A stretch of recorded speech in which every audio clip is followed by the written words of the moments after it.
같은 순종과 향기로운 겸손을 주님께 바쳐서 경배하세. 주 앞에 삼가서 겸손히 행하면 주 너를 언제나 돌보시리. 말씀엔 위로와 기도엔 응답을 내 갈 길 바르게 인도하리. 주 앞에 설 때에 두려워 말아라. 가난한 우리를 도우시리. 어배로운 진리와 온유한 사랑은 주님께 다 바칠 귀한 예물. 떨면서 바치는 이 작은 예물도 주님은 귀하게 받으시리. 어두운 밤 지나고 맞으니 믿음과 소망을 늘 주시리.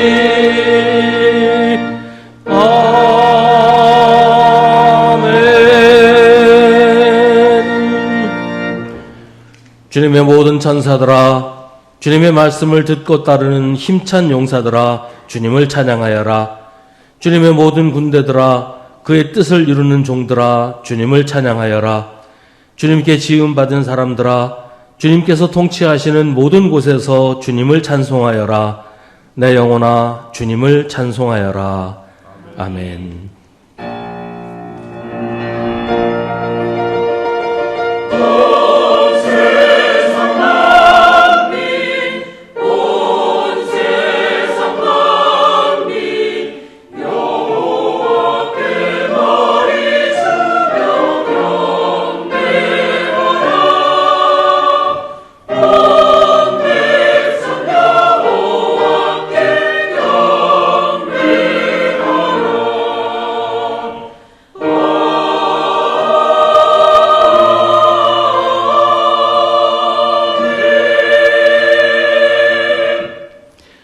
생명의 영으로 새 일을 행하시는 주님, 우리에게 성령을 보내주심에 감사드립니다. 그러나 우리는 고집스럽게 성령을 온전히 맞이하지 못하고 성령의 은혜를 맺지 못하고 여전히 메마른 영혼으로 살아왔음을 고백합니다. 오순절에 임하신 성령께서 우리에게도 임하셨지만 우리는 두려움과 불신으로 신앙의 문을 닫은 채 살았습니다. 입술로 주님을 고백하는 것에만 안주하며 마음으로는 주님을 온전히 따르지 못했습니다. 은총의 주님, 식어버린 우리 믿음을 불쌍히 여기시어 다시금 성령으로 새로워져서 다시 부흥하게 하여 주옵소서. 이제 계속해서 우리 각자의 죄를 주님께 고백하고 회개하는 기도를 드립니다.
그리스도 예수 안에 있는 사람들은 정죄를 받지 않습니다. 그것은 그리스도 예수 안에서 생명을 누리게 하는 성령의 법이 당신을 죄와 죽음의 법에서 해방하여 주었기 때문입니다. 아멘. 사도신경으로 우리의 신앙을 고백하겠습니다. 나는 전능하신 아버지 하나님 천지의 창조주를 믿습니다. 나는 그의 유일하신 아들 우리 주 예수 그리스도를 믿습니다. 그는 성령으로 잉태되어 동정녀 마리아에게서 나시고 본디오 빌라도에게 고난을 받아 십자가에 못 박혀 죽으시고 장사된 지 사흘 만에 죽은 자 가운데서 다시 살아나셨으며 하늘에 오르시어 전능하신 아버지 하나님 우편에 앉아 계시다가 거기로부터 살아있는 자와 죽은 자를 심판하러 오십니다. 나는 성령을 믿으며 거룩한 공교회와 성도의 교제와 죄를 용서받는 것과 몸의 부활과 영생을 믿습니다. 아멘. 성시교독은 주보에 있는 시편 104편의 말씀입니다.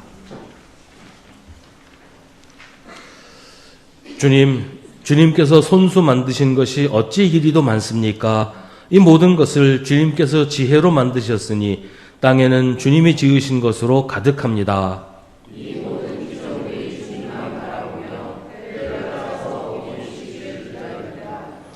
주님께서 그들에게 먹이를 주시면 그들은 받아 먹고 주님께서 손을 펴 먹을 것을 주시면 그들은 만족해합니다.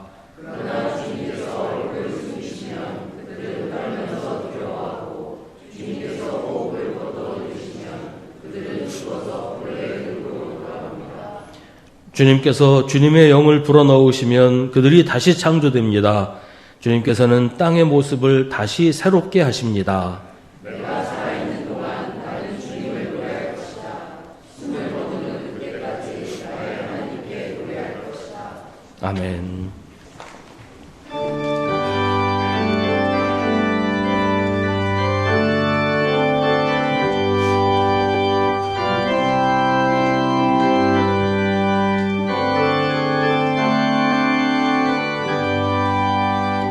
불길 같은 주 성령 간구하는 우리에게 지금 강림하셔서 영광 보여주소서. 성령이 여임하사 우리 영의 소원을 만족하게 하소서. 기다리는 우리에게 불러 충만하게 하소서. 주의 재단 위에 우리 몸과 영혼과 우리 가진 모든 것 지금 바치옵니다. 성령이 여임하사 우리 영의 소원을 만족하게 하소서. 기다리는 우리에게 불러 충만하게 하소서. 모든 것 다 바치고 비겁인 내 마음에 성령 충만하도록 주여 채워주소서. 성령이 여임하사 우리 영의 소원을 만족하게 하소서. 기다리는 우리에게 불러 충만하게 하소서. 구속하신 주께서 약속하신 성령을 믿고 간구하오니 지금 내려주소서. 성령이 여임하사 우리 영의 소원을 만족하게 하소서. 기다리는 우리에게 불로 충만하게 하소서. 아멘.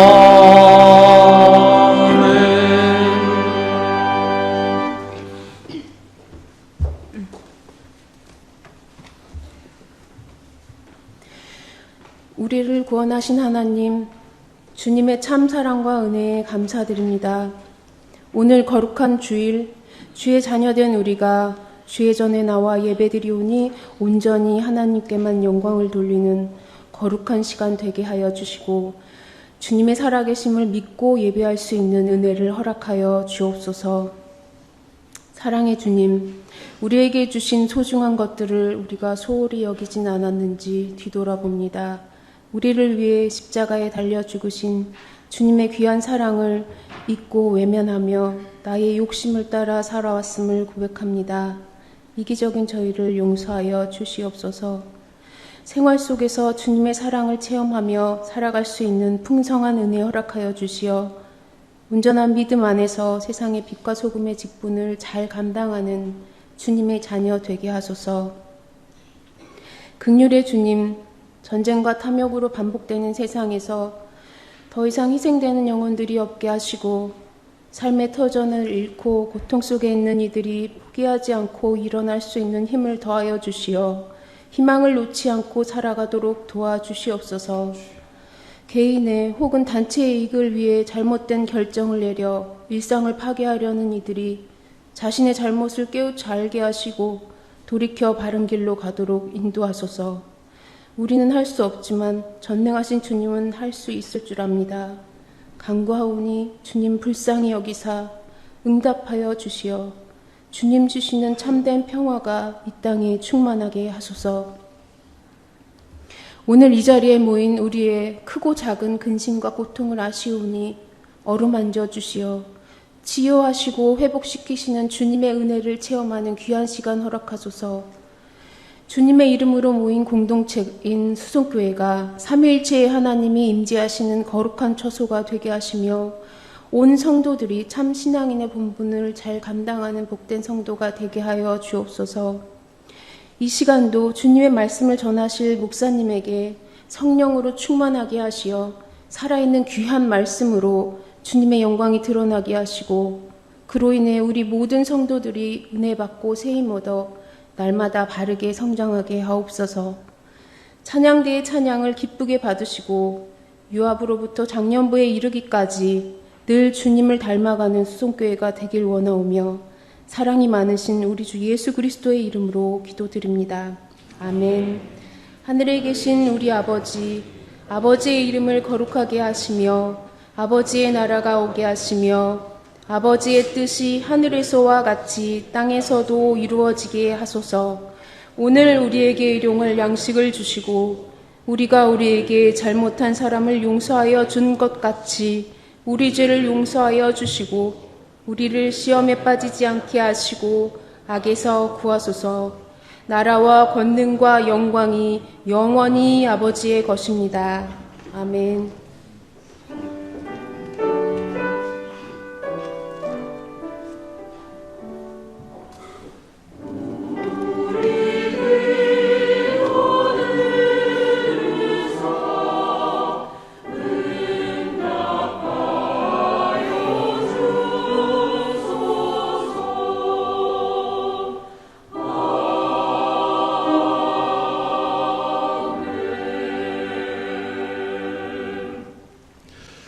오늘 우리에게 주시는 하나님의 말씀은 신약성경 요한복음 7장 37절부터 39절입니다.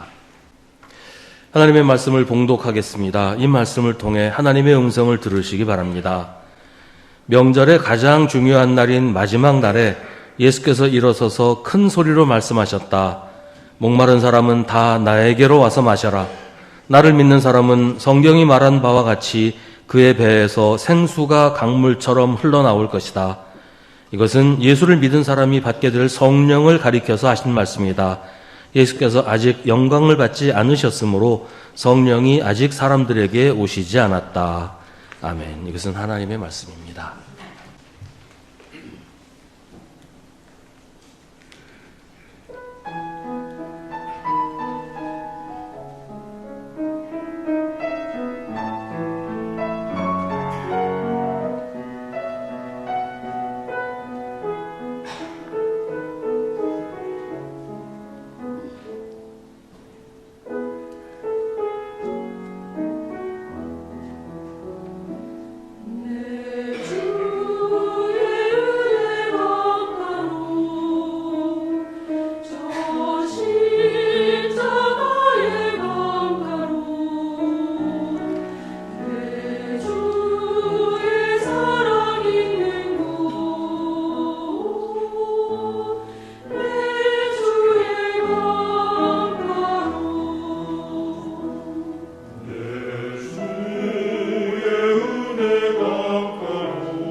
아멘. 오늘 말씀에 나오는 명절은 초막절을 가리킵니다. 초막절은 이스라엘의 3대 명절 가운데 하나인데요. 한 해를 마무리 짓는 가장 중요한 추수감사 절기입니다. 추수절기입니다. 이 초막절의 이 계절은 우리나라 추석하고 시기적으로도 겹치고 의미도 비슷한 그런 절기예요. 초막절은 가을에 예루살렘에 모여서 한 주간 동안 계속되었다고 합니다. 이 명절의 이름을 초막절이라고 한 이유는 이스라엘이 출애굽해서 광야길을 지나는 동안에 초막을 짓고 생활을 했던 것을 기념하기 위해서였습니다. 초막절에는 특별히 날마다 매일 제사장들이 실로암 못에서 물을 길어다가 엄숙하게 성전으로 지고 가서 매일 아침에 드리는 번제를 드릴 때, 매일 아침에 이제 번제를 드리는데 그 번제 드릴 때 번제단에 실로암에서 제사장이 지고 날라온 그 물을 바쳤다고 해요. 이렇게 하는 이유는 하나님께 복을 받아서 풍년이 들기를 바라서였습니다. 초막절이 지나면 이제 우기가 시작이 되는데 우기에 비가 충분히 내려야 풍년이 들기 때문에 하나님께서 비를 내려주시기를 바라면서 이렇게 아침마다 제단에 물을 바쳤다는 것이지요. 예수님이 초막절에 오늘 이 말씀을 하시면서 이런 풍습을 염두에 두셨던 것 같아요. 목마른 사람은 다 나에게로 와서 마셔라. 나를 믿는 사람은 그의 배에서 생수가 강물처럼 흘러나올 것이다. 물론 예수님이 진짜 물, 우리가 이제 마시는 그 물에 대해서 말씀하시는 것이 아니고 성령에 대해 말씀하시면서 사람들이 알아듣기 쉽게 그때 그 상황에 맞게 비유로 설명하신 것이다. 성경은 그렇게 설명을 하죠. 물이 부족하면 갈증이 심해져요. 꼭 마실 물이 없어서만도 아닐 거예요. 농사 짓는 사람이 비가 안 오면 속이 타죠. 밭이 타들어가는데 농부의 가슴도 타들어가지 않을 수 없잖아요. 여러 가지 상황 때문에 사람들이 가슴이 타고 애가 타고 이런 상황들이 많이 있어요. 이제 그걸 이제 갈증이라고 표현을 많이 합니다. 우리가 목이 마르다라고 표현하는 상태, 갈증이 난다 이렇게 말하는 상태가 뭔가 채워지지 않는 거예요. 부족하고 결핍한 거예요. 채워지지 않는 공허함, 가슴이 텅 빈 듯한 허전함, 이런 거를 갈증이라고 표현을 합니다. 삶의 의미를 찾지 못할 때, 야, 지금 내가 지금 뭐 하는 거지? 이렇게 살아도 되는 거야? 뭐 이런 이유를 알 수 없는 막막함, 이런 것도 우리가 갈증이라고 표현을 합니다. 밑 빠진 독에 물 붓기라는 말 있잖아요. 항아리에 밑이 빠져 있으면 아무리 물을 들이부어도 항아리를 채울 수가 없어요. 우리 삶의 갈증도 사실 그래요. 갈증을 해소하려고 뭐 이것도 해보고 저것도 해보지만 갈증은 사라지기는커녕 더 심해지는 경우가 참 많이 있습니다. 목마름은 우리를 참 힘들게 만들어요. 잠을 자다가 목이 말라서 물을 마셨는데 분명히 냉장고 문을 열어서 찬 물을 벌컥벌컥 마셨는데도 여전히 목이 마른 그런 경험 해보신 적 있을까요? 왜 그러겠어요? 잠에서 깨서 냉장고 가서 물을 마신 게 아니니까요. 잘 때 목마르면 그냥 냉장고에서 물을 마시는 꿈을 꾼단 말이에요. 근데 꿈속에서 아무리 물을 많이 마셔도 갈증은 사라지지 않아요. 목이 마르면 물이 있는 곳으로 가서 물을 마셔야 됩니다. 물이 있는 곳으로 가지 않거나 가더라도 거기서 물을 마시지 않으면 갈증은 해소되지 않아요. 물을 마셔야 하는데 물이 아닌 다른 것을 마셔도 마찬가지입니다. 처음에는 갈증이 해소된 것 같아도 잠시 후에는 아까보다 더 목이 마르게 되는 그런 경우도 많아요. 제가 대학교 다닐 때 친구들 하던 얘기가 기억이 나요. 한참 땀을 흘리고 나서 이제 음료수를 마시려고 하면 친구들 하는 말이 그 사이다나 콜라 마시면 목이 더 말라. 이럴 때는 시원한 맥주 한 잔이 최고야. 뭐 그런 얘기 했던 기억이 나요. 근데 맥주를 마시면 갈증이 사라지나요? 뭐 제가 알기로는 알코올을 마시면 몸에 열이 나서 오히려 갈증이 더 심해진단 말이죠. 근데 사람들이 그런 식이에요. 마셔도 갈증을 해결해 주지 못하는 것들, 잠시 동안은 갈증을 잊어버리게 해주지만 사실은 더 깊은 갈증으로 몰아가는 것들, 당장의 쾌락과 즐거움만 찾다가 진짜 필요한 걸 놓치는 경우가 얼마나 많은지 모릅니다. 그래서 예수님이 말씀하십니다. 목마른 사람은 다 나에게로 와서 마셔라. 성경에 이런 비슷한 말씀이 여러 번 나옵니다. 이사야서 55장은 너희 모든 목마른 사람들아 어서 물로 나오너라. 돈이 없는 사람도 오너라. 너희는 와서 사서 먹되 돈도 내지 말고 값도 지불하지 말고 포도주와 젖을 사거라. 어찌하여 너희는 양식을 얻지도 못하면서 돈을 지불하며 배부르게 하여 주지도 못하는데 그것 때문에 수고하느냐. 갈증을 해소해 주지도 못하는 것들을 얻기 위해서 돈을 지불하고 수고하는 사람들이 참 많다는 거죠. 근데 주님께로 와서 주님이 주시는 물을 마실 때는 돈도 내지 말고 값도 지불하지 말고 그냥 주시는 대로 먹으라, 이렇게 말씀하십니다. 예수님이 사마리아 수가성에서 만난 여인에게 내가 주는 물을 마시는 사람은 영원히 목마르지 아니할 것이다. 내가 주는 물은 그 사람 속에서 영생에 이르게 하는 샘물이 될 것이라고 하셨고, 요한계시록에서는 그들은 다시는 줄이지 않고 목마르지도 않고 해나 그 밖에 어떤 열도 그들을 위해 괴롭게 내려주지 않을 것입니다. 보좌 한가운데 계신 어린 양이 그들의 목자가 되어서 생명의 샘물로 그들을 인도하실 것이고 하나님이 그들의 눈에서 눈물을 말끔히 씻어주실 것입니다. 성령과 신부가 오십시오 하고 말씀하십니다. 이 말을 듣는 사람도 또한 오십시오 하고 외치십시오. 목이 마른 사람도 오십시오. 생명의 물을 원하는 사람은 거저 받으십시오 라고 합니다. 성경에서는 계속 목마른 사람에게 주님께로 오라, 예수님께로 오라 라고 얘기합니다. 예수님께로 가면 물을 마실 수 있고 예수님께로 가야 물을 마실 수 있게 된다는 거예요. 가지 않고서는 목마름을 해결할 방법이 없다는 거죠. 아무리 냉장고에서 시원한 물을 꺼내 마시는 꿈을 하루 종일 꿔도 진짜로 일어나서 물을 마시지 않으면 아무 소용없는 것처럼 우리가 예수님께로 가지 않으면, 그래서 예수님이 주시는 그 물을 마시지 않으면, 그러니까 예수를 믿지 않으면 우리의 갈증은 해소되지 않는다는 겁니다. 우리가 찾아가야 하는 예수님은 위대한 종교 지도자도 아니고 탁월한 지혜의 스승도 아니에요. 우리가 만나야 하는 예수님은 사람이 되어서 세상에 오셔서 갈릴리 흙먼지 길을 걸으셨던 분, 가르치고 치유하며 하나님 나라를 열어주신 분, 본디오 빌라도에게 재판을 받고 로마의 십자가에서 죽으신 분입니다.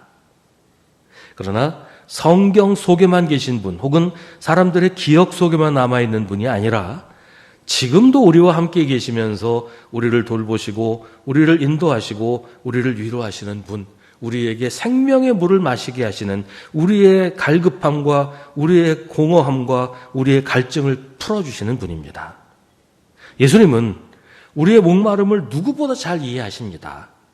예수님도 우리처럼 목이 말라서 십자가에 달려 돌아가시는 그 와중에도 목이 마르다고 탄식하셨던 분입니다. 그래서 예수님은 우리의 목마름을 너무 잘 아시고, 그래서 우리의 갈증을 풀어주시려고 우리를 부르십니다. 목마른 사람은 다 나에게로 와서 마셔라. 예수님에게로 가는 것을 다른 말로 예수를 믿는 것이라고 말해요. 오늘 말씀 37절 마지막은 나에게로 와서 마셔라 라고 하시고 38절 시작은 나를 믿는 사람은 이라고 하십니다. 37절 마지막과 38절 시작이 겹치는 거예요. 예수님에게로 와서 마시는 것은 바로 예수를 믿는 것이다. 예수를 믿는 것이 예수님에게 와서 마시는 것이다. 그런 얘기죠. 예수님을 나의 구주로 믿고 예수님의 말씀을 믿고 따르는 것이 예수님에게로 가서 예수님이 주시는 생수를 마시는 것이다. 그런 얘기예요. 예수를 믿는 사람은 그의 배에서 생수가 강물처럼 흘러나올 것이라고 예수님 말씀하십니다. 초막절에는 제사장들이 실로암에 가서 물을 길어다가 제단에 부었어요. 사마리아 수가에 사는 여인은 날마다 우물에 와서 물을 길어야 했습니다. 성전에도 집에도 물이 없으니까요. 근데 예수님에게로 가면, 예수를 믿으면 그 배에서 생수가 강물처럼 흘러나올 것이라고 합니다. 더 이상 물이 있는 곳으로 갈 필요가 없어진다는 거예요. 물을 길러 다닐 필요가 없는 거죠. 왜냐하면 나에게서 생수가 흘러나오게 되니까 말이죠. 그런데 이제 여기서 배라고 번역된 단어는 우리가 흔히 생각하는 그 배라고 생각하면 좀 어색해져요. 배에서 생수가 강물처럼 흘러나온다. 뭐 이런 그림은 그릴 수 있겠죠. 뭐 만화 같은 데 보면 이런 그림들 그릴 수 있잖아요. 근데 성경에서 말하는 이 배라는 단어는 그리스 말로 속이 빈 어떤 것을 말해요. 무슨 주머니, 텅 빈 주머니, 텅 빈 항아리 이런 것처럼 속이 비어있는 어떤 것, 이걸 배라고 표현을 해요. 그러니까 이게 그런 뜻에서 사람의 배까지 이제 의미가 확장이 된 건데, 그러니까 옛날에는 사람들이 배고팠잖아요. 부자 아니면은 하루 종일 배고픈 상태로 지내야 되는 사람들이 태반이었어요. 그러니까 비어있는 것은 곧 배다. 뭐 이렇게까지 의미가 확장이 된 거죠. 그러니까 여기서 성경에서 배라고 얘기하는 이걸 꼭 배라고 생각할 필요가 없어요. 예수님이 우리를 부르실 때 목마른 사람은 다 나에게로 와서 마시라고 하시는데 그 목이 마른 그 상태가 배예요. 비어 있잖아요. 허전하잖아요. 공허한 그런 상태를 배라고 말하는 겁니다. 그러니까 목이 마르다는 것은 채워지지 않는 허전함, 텅 빈 마음이 있다. 근데 그런 뜻이란 말이죠.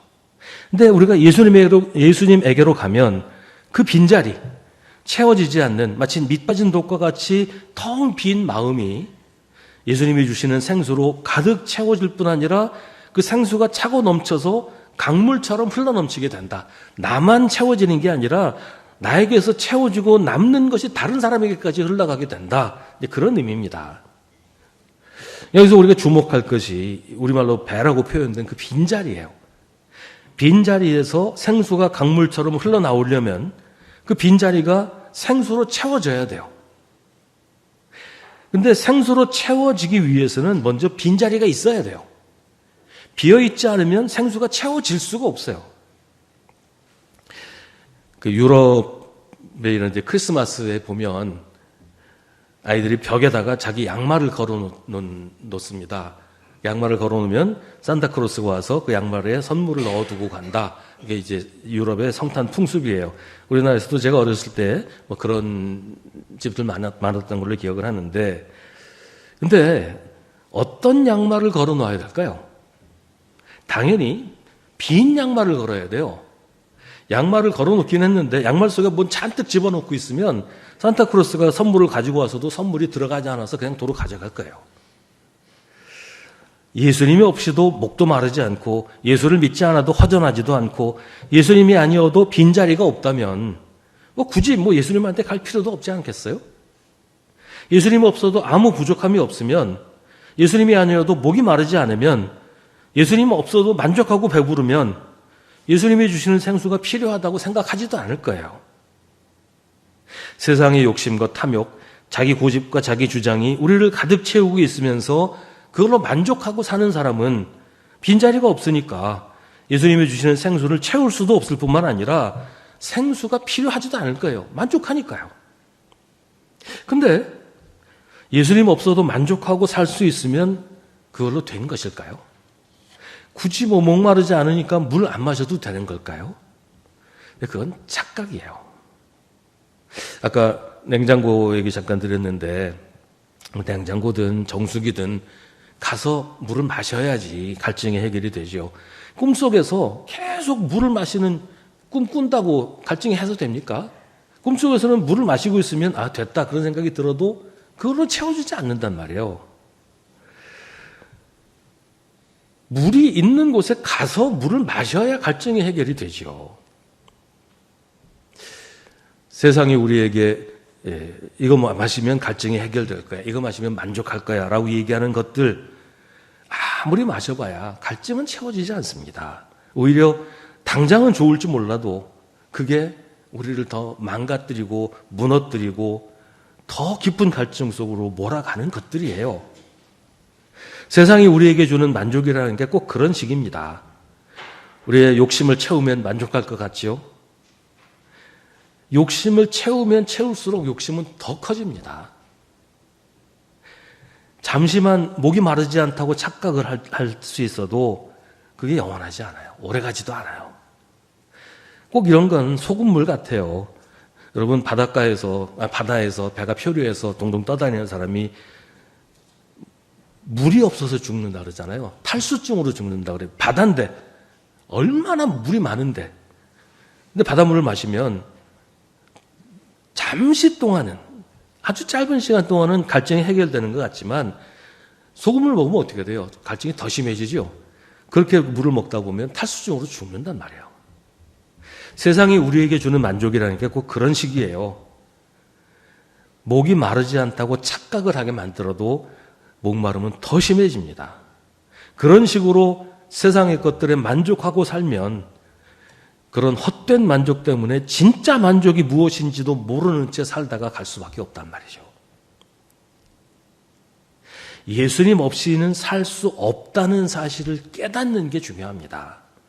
예수님 없이는 삶의 의미를 찾을 수 없고 예수님 없이 사는 삶이 공허하고 부질없다는 것을 알아야 예수님이 주시는 생수, 예수님이 주시는 생명, 예수님의 사랑, 예수님의 은혜로 자기를 채워야 한다는 것을 알게 됩니다. 그런 빈자리가 우리에게 있어야 된다는 얘기예요. 우리의 빈자리를 주님께 내어놓으면 예수님이 그 빈자리를 채워주십니다. 예수님이 주시는 생수로, 예수님이 주시는 생명으로, 예수님의 사랑으로, 예수님의 은혜로 우리를 채워주십니다. 예수님이 말씀하시는 생수가 진짜 우리가 마시는 그 물을 말하는 게 아니라는 건 아까도 말씀드렸어요. 성경은 그 생수가 성령이라고 말합니다. 인생의 목마름 때문에 예수님에게로 가는 사람, 예수를 믿는 사람은 성령을 받게 된다는 거예요. 성령은 우리 마음의 빈자리에 오셔서 우리를 가득 채우십니다. 그리고 우리에게서 넘쳐서 세상으로 흘러가게 하십니다. 그걸 교회에서는 성령 충만이라고 부릅니다. 성령 충만을 나는 없어지고 그냥 성령이 지시하는 대로 로봇처럼 움직이는 거라고 생각하는 건 오해예요.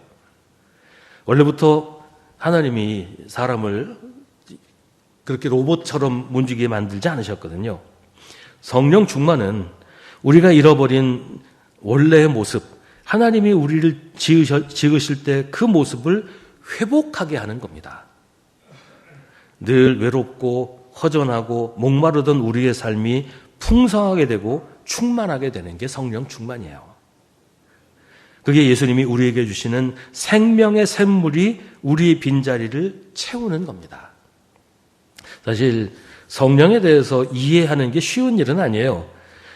교회 역사를 보면 신학적으로 성령에 대해서 상당히 치열한 논쟁이 있었고 결국 성령을 어떻게 이해하느냐 하는 것 때문에 로마 가톨릭 교회와 동방 정교회가 분열되기도 했어요.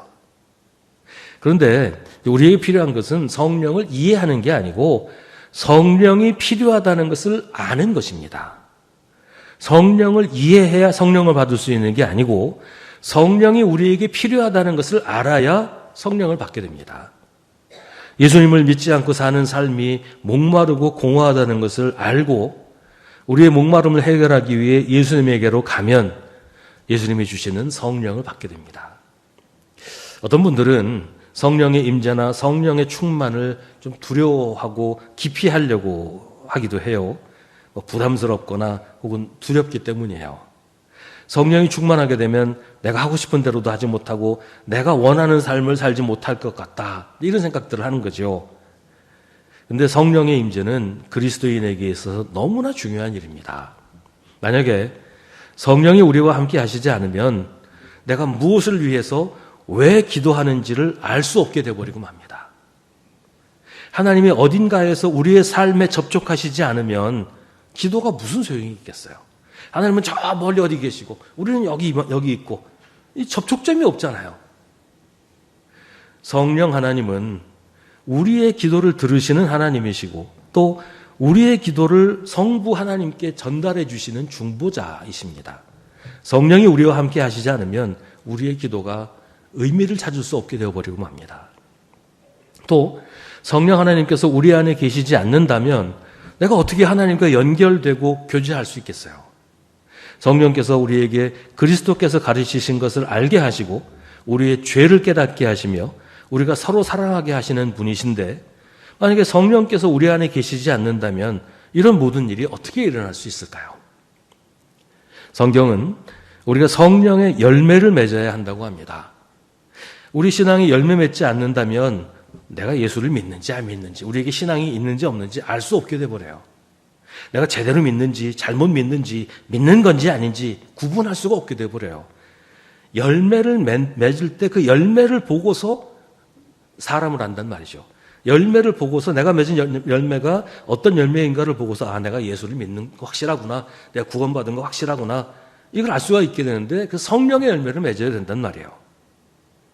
근데 성령께서 우리 안에 계시지 않으면 성령의 열매를 맺을 수가 없어요. 우리가 예수를 믿는지 안 믿는지 그조차 구분이 안 되는 그런 믿음이 무슨 의미가 있겠어요. 성령께서 우리 안에 계시지 않는다면 우리는 믿음을 유지할 수도 없고 그리스도인으로 살 수도 없어요. 성령 임재, 성령 충만은 우리의 자유를 빼앗아가고 우리를 불편하게 만드는 게 아니라 우리를 진정한 그리스도인으로 참된 사람으로 살게 해주는 겁니다. 성령이 우리에게 임재하셔서 우리를 채우시기 위해서 우리에게 빈자리가 필요합니다. 쓸데없는 걸로 꽉꽉 채운 그런 거 말고 그런 거 다 치워버린 빈자리가 있어야 돼요.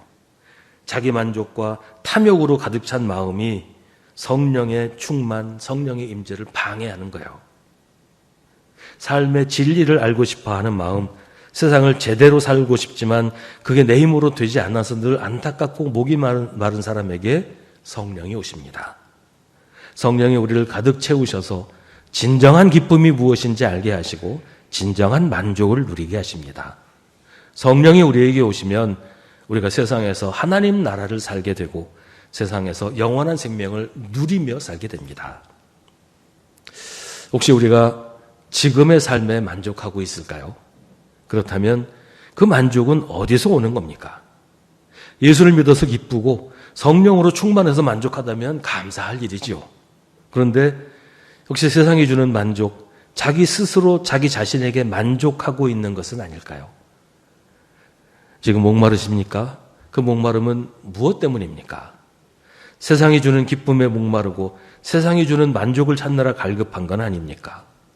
목마른 이유가 무엇이든 목마름을 끝내려면 예수님에게로 가야 합니다. 그래서 성령의 충만을 받아야 합니다. 성령이 우리 안에 충만해질 때 우리의 갈증은 채워지는 거예요. 그러지 않고서는 참된 기쁨도 참된 만족도 얻을 수 없습니다. 우리의 삶이 온전할 수도 없고 진실할 수도 없습니다.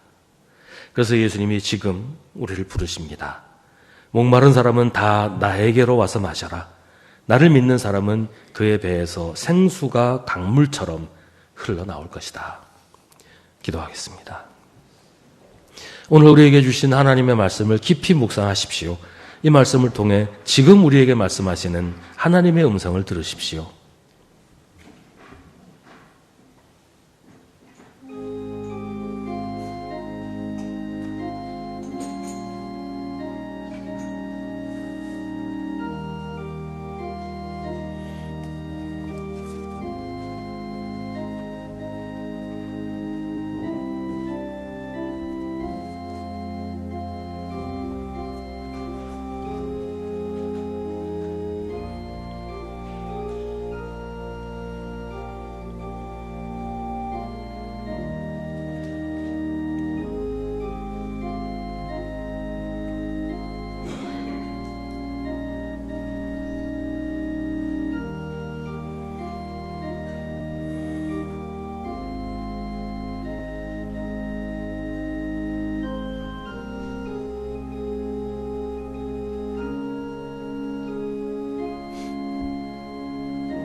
주님, 우리를 위하여 성령 하나님을 보내주셔서 감사합니다. 우리 안에 거하시면서 언제나 우리를 주님의 길로 가게 하시는 성령 하나님께 감사드립니다. 우리가 언제나 성령의 이끄심에 순종하며 복된 길로 가게 하여 주옵소서. 우리 고집을 내려놓고 성령 충만하여 주님이 주시는 놀라운 은혜와 풍성한 사랑 안에서 살게 하여 주옵소서. 성령 충만을 두려워하거나 피하지 말게 하시고 그 복된 경험을 사모하여 우리 삶에 주님이 충만하게 임하시는 은총을 누리게 하옵소서. 예수님의 이름으로 기도하옵나이다. 아멘.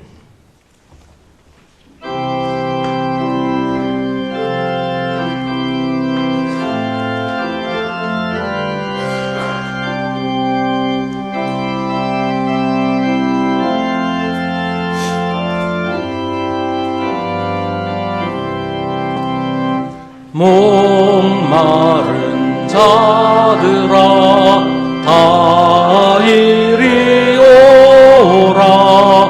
이곳에 좋은 샘 흐르도다. 힘쓰고 애씀이 없을지라도 이 샘에 오면 다 마시겠네. 이 샘에 솟는 물 강같이 흘러 온 천하 만국에 다 구동하네. 빈부나 귀천이 분별이 없이 다 와서 쉬고 또 마시겠네. 생명수 샘물을 마신 자마다 목 다시 가르지 아니하고 속에서 솟아나 생수가 되어 영원히 솟아 늘 풍성하리. 이 샘의 이름은 생명의 샘물, 저수정빛같이 늘 맑도다. 어린 양 보좌가 근원이 되어 생명수 샘이 늘 그치잖네.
모든 것이 주께로부터 왔으니 이 예물을 주께 바치나이다.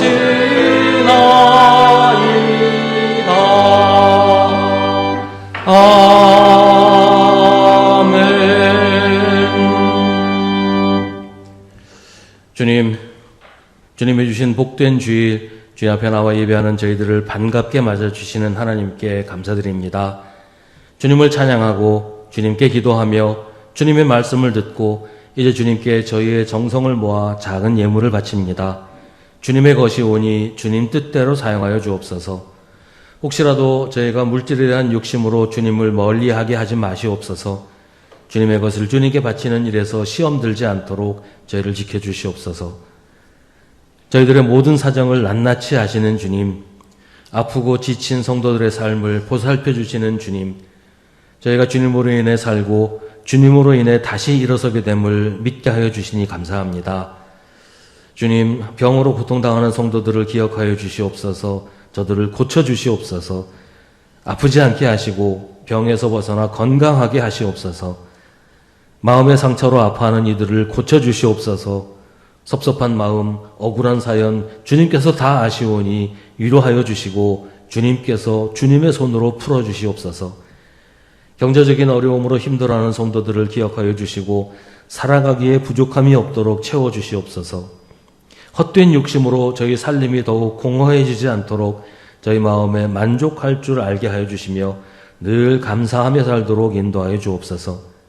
2000년 전 예루살렘 교회에 임하셨던 성령 하나님이 오늘 우리에게도 임하셔서 우리 모두가 성령 충만하게 되어 주님과 하나 되는 기쁨을 누리게 하여 주시기를 간구합니다.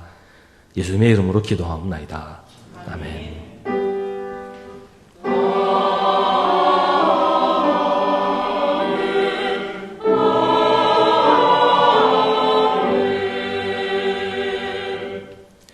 잠시 자리에 앉으시기 바랍니다. 우리 함께 예배드린 성도들과 인사 나누겠습니다. 주님의 이름으로 문안하시고 인사하십시다. 매일 저녁 9시에 교회를 위해서 기도하실 때 이번 한 주간은 우리 수성교회가 성령의 역사가 계속되는 교회가 되도록 기도해 주시기 바랍니다. 예배 후에 교구별 모임을 합니다. 오후 1시 30분에는 당회실에서 5월 정기당회를 모입니다. 다음 주일 오후 1시 30분에 본당에서 북한 선교 예배를 드립니다. 강사는 홍성학 목사님이십니다. 용문고등학교 교사 하시다가 목사님 되셔서 오래 중국 선교하시면서 탈북자들 많이 인도하셨던 그런 목사님이라고 하시는데요. 우리 다음 주에 많이 오셔서 함께 말씀 나누시기 바랍니다.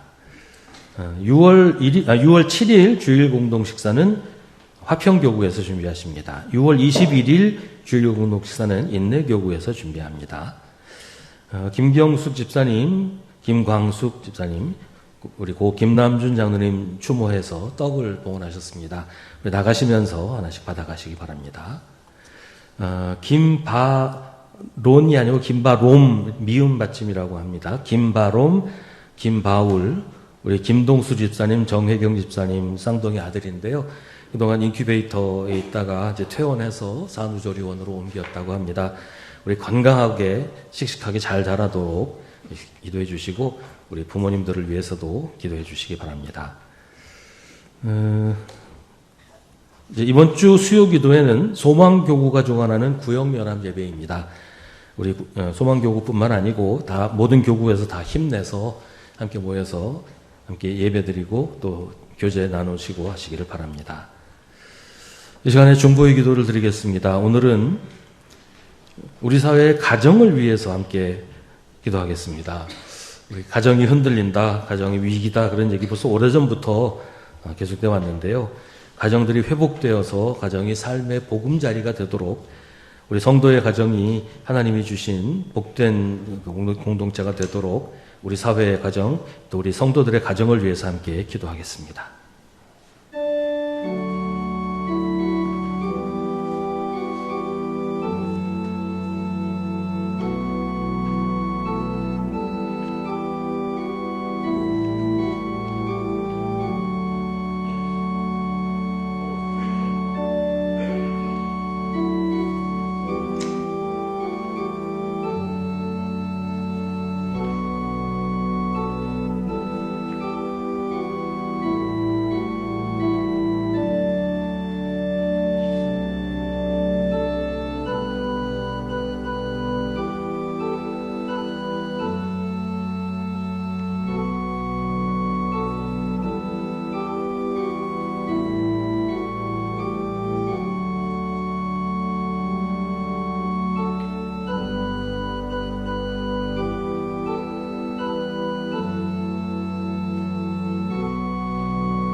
모두 자리에서 일어나시기 바랍니다.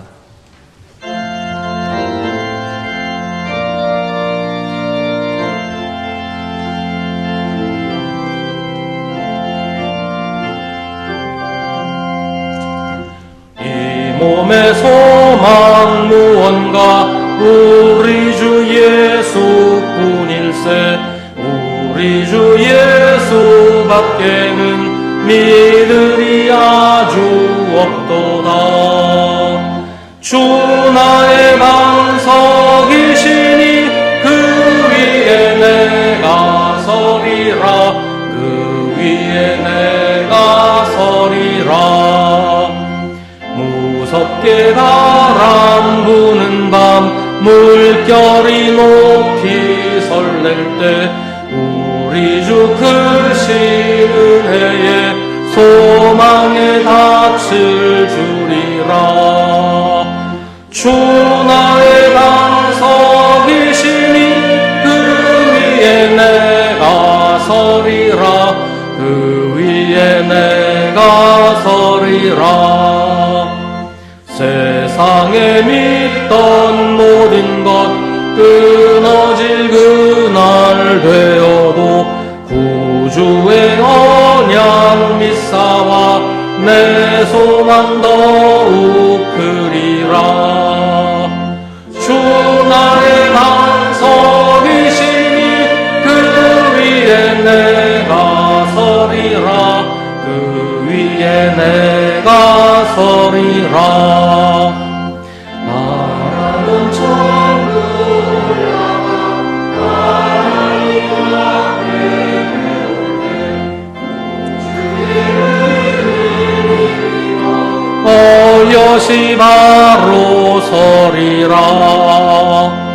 주 나의 반석이시니 그 위에 내가 서리라.